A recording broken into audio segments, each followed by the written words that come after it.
नमस्कार दोस्तों।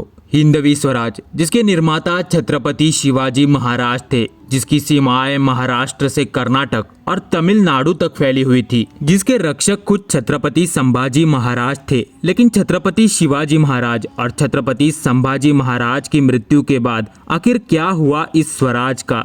जिस स्वराज के लिए छत्रपति शिवाजी महाराज और छत्रपति संभाजी महाराज ने अपना पूरा जीवन समर्पित किया, उसी स्वराज की राजगद्दी के लिए क्यों अपनों के ही खून का प्यासा हो गया था शिवाजी महाराज का परिवार? आखिर किसके हाथ गया मराठों का स्वराज? चलिए विस्तार से देखते हैं।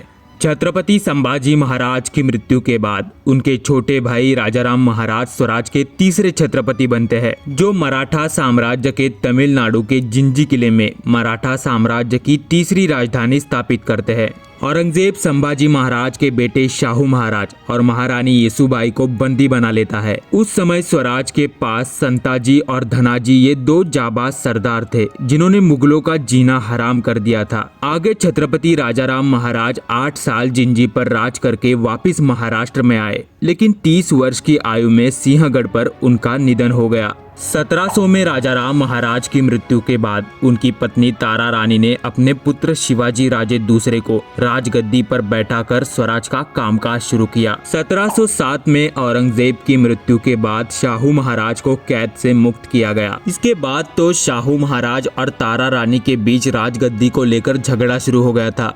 संभाजी महाराज के बेटे शाहू महाराज की छुटका की खबर से तारा रानी के पक्ष में से एक सरदार शाहू महाराज को मिलते जा रहे थे। इसी की वजह से शाहू महाराज का पगड़ा भारी हो गया। अंत में धनाजी जाधव भी शाहू महाराज से मिल गए और पूरी परिस्थिति पलट गई। आगे शाहू महाराज ने तारा रानी के कब्जे में से पन्हाला किले पर हमला किया, लेकिन तारा रानी इस हमले से बच के कालरंगना किले पर गई। 1708 में स्वराज के चौथे छत्रपति शाहू महाराज बने, जिन्होंने सातारा में स्वराज की चौथी राजधानी की स्थापना की। कुछ समय बाद तारा रानी ने फिर से शाहू महाराज से पन्हाला और विशालगढ़ जीत लिया और 1710 में एक स्वतंत्र करवीर राज्य की स्थापना की और अपने बेटे शिवाजी राजे दूसरे को गद्दी पर बैठाया। लेकिन तारा रानी का ये मंसूबा ज्यादा दिनों तक टिका नहीं। 1714 में राजाराम महाराज की दूसरी पत्नी राजेशबाई और उनके पुत्र संभाजी राजे दूसरे ने अचानक तारा रानी को बाजू कर करवीर राज्य अपने हाथों में लिया और तारा रानी और उनके पुत्र शिवाजी राजे दूसरे को पन्हाला किले पर नजर कैद में रखा गया।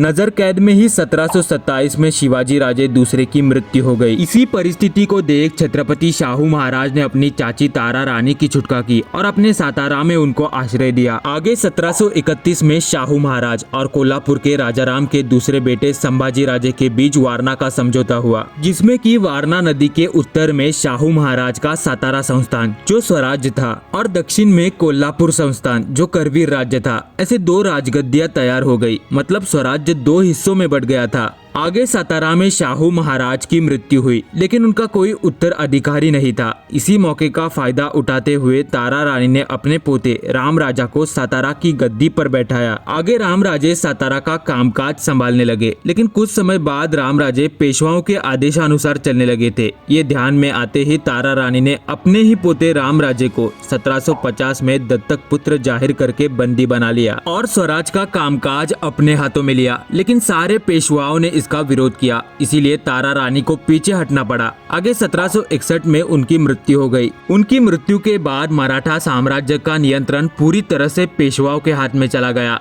तो चलिए आज की कहानी यही खत्म करते हैं। वीडियो पसंद आई हो तो चैनल को सब्सक्राइब करना ना भूले, साथ में बेल आइकॉन दबाएं। धन्यवाद।